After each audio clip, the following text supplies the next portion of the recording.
ആമിർ ഖാന് സിനിമയിൽ പ്രതിഫലമില്ല. 20 വർഷമായി അദ്ദേഹം വാങ്ങുന്നത് ലാഭത്തിന്റെ വിഹിതം മാത്രമാണ്. മലയാള സിനിമയ്ക്ക് മാതൃകയാക്കാൻ പറ്റിയ മോഡലാണോ ഇത്? പരിശോധിക്കാം. താരങ്ങളുടെ പ്രതിഫലത്തെ ചൊല്ലി മലയാള സിനിമയിൽ പ്രതിസന്ധി ഉടലെടുത്തിരിക്കെ ചർച്ചയായി ബോളിവുഡ് താരം ആമിർ ഖാന്റെ ലാഭവിഹിത മോഡൽ. 20 വർഷമായി താൻ പ്രതിഫലം വാങ്ങാറില്ലെന്നും പകരം സിനിമയുടെ ലാഭത്തിന്റെ വിഹിതം സ്വീകരിക്കുകയാണ് പതിവെന്നുമാണ് താരം പറയുന്നത്. എന്താണ് ഈ ലാഭം വിഹിത മോഡൽ?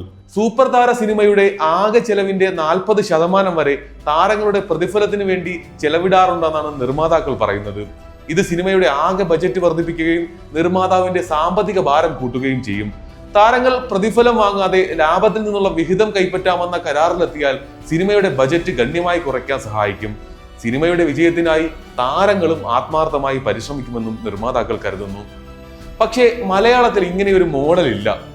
മലയാളത്തിൽ ഇതുവരെയും ഇങ്ങനെയൊരു മോഡൽ സ്വീകരിക്കാൻ താരങ്ങൾ തയ്യാറായിട്ടില്ലെന്ന് മലയാള സിനിമാ നിർമ്മാതാക്കളുടെ സംഘടനകൾ പറയുന്നു. സിനിമയുടെ സാമ്പത്തിക റിസ്ക് ഏറ്റെടുക്കാൻ പല താരങ്ങളും തയ്യാറാകുന്നില്ല. താരങ്ങളും ചീഫ് ടെക്നീഷ്യന്മാരും ഈടാക്കുന്ന പ്രതിഫലം ഉയർന്നതാണ്. ഇത് സിനിമയുടെ ഗുണമേന്മയെ സാരമായി ബാധിക്കുമെന്നും ഇവർ അടിവരയിടുന്നു. മലയാള സിനിമയിൽ നിലവിലുണ്ടെന്ന് പറയുന്ന സാമ്പത്തിക പ്രതിസന്ധിയെ മറികടക്കാനുള്ള മാർഗമാണോ ആമിർ ഖാന്റെ ലാഭവിഹിത മോഡൽ? അഭിപ്രായങ്ങൾ നിങ്ങൾക്കും രേഖപ്പെടുത്താം.